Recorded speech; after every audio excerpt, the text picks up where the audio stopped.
So last year we looked at WWF Super Wrestlemania for the Super Nintendo Entertainment System, the first of 4 video games based on the World Wrestling Federation that would be released for the console. This year, we're checking out WWF Super Wrestlemania for the Sega Genesis, released in 1992 and published by Flying Edge. Although this game shares the name and overall gameplay elements from the Super NES counterpart, there are some key differences between the two versions that make them somewhat different offerings. The most notable of differences between the two versions are the rosters.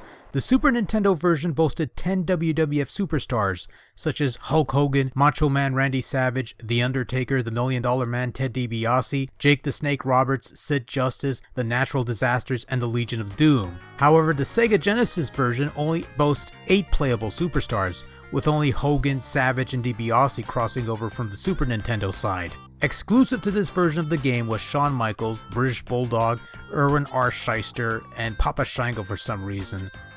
A rather underwhelming cast of characters, but I guess they had to go with whoever was left on the roster at the time. Oh well.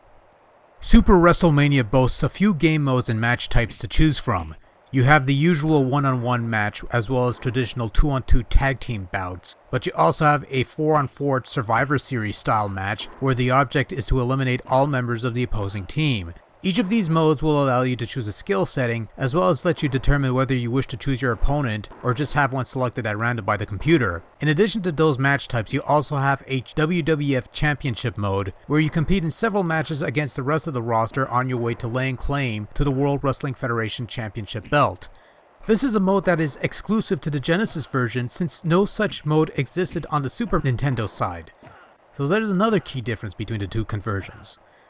Much like the Super Nintendo version, all the superstars in Super WrestleMania boasts the same basic moveset and more or less played pretty much the same way, with no differences in performance or anything of the sort. Unlike the Super Nintendo version, however, each WWF superstar has a unique signature attack that can be performed at any time and as many times as you would like in a match. There's no limit to executing these attacks beyond being in the right position to do them in, so it's entirely possible to spam these moves endlessly for a quick victory because they are much more damaging in comparison to the standard moveset. They would fix that in the later games though, so don't get used to it. The biggest issue with Super WrestleMania on the Sega Genesis seems to be the control. Look, I get that you have to make some concessions when it came to porting a Super Nintendo game over to the Genesis due to the latter system's 3-button controller. At the time this game came out, there was no 6-button controller, so I get that some actions require pressing 2 buttons to execute, such as pressing buttons B and C to pin an opponent. That's not an issue, that's more of an annoyance than an issue when you're crossing over between consoles, but it's something you get used to rather quickly. That's not a big deal. The issue comes from the somewhat laggy nature of the controls. There were times where I had to tap a button twice just to get a single punch out.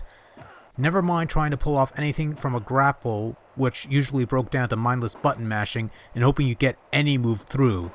Mind you, the Super Nintendo side didn't have the best of control response, but at the very least, it did feel much more responsive than it does here. A bit of a shame really, because this is the one hurdle to bring down what could have been a nice upgrade to that other game. Much to the surprise of absolutely nobody, Super WrestleMania's visuals on the Genesis side pale in comparison to the Super Nintendo counterpart. Sure, the wrestlers look somewhat decent even if they seem a bit smaller here than on that other version, but everything else looks a hell of a lot worse here. The ring mat is a solid blue color lacking the gradial effect of the SNES version, and the live crowd looks cartoonish and fake. But more than that, however, minor details have been lost in the conversion process, such as the lack of animation on the commentary team or the rather substandard looking stamina meters. The wrestler portraits look good enough, but still suffer from graininess and lack of detail. On a whole, the game simply looks inferior to the other version.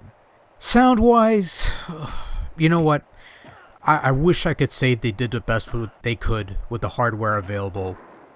But we all know the Genesis is capable of shooting out some really nice chip tunes, none of which is present here. For all intents and purposes, the various wrestler themes are passable renditions, but that doesn't hide the poor quality of the instrumentation of the themes. They just sound bad. As far as sound effects go, you have your usual assortment of bland sounding grunts and impact sound effects. There's not much else to say in this regard, it's just bleh. Overall, Super WrestleMania on the Sega Genesis is somewhat of a mixed bag.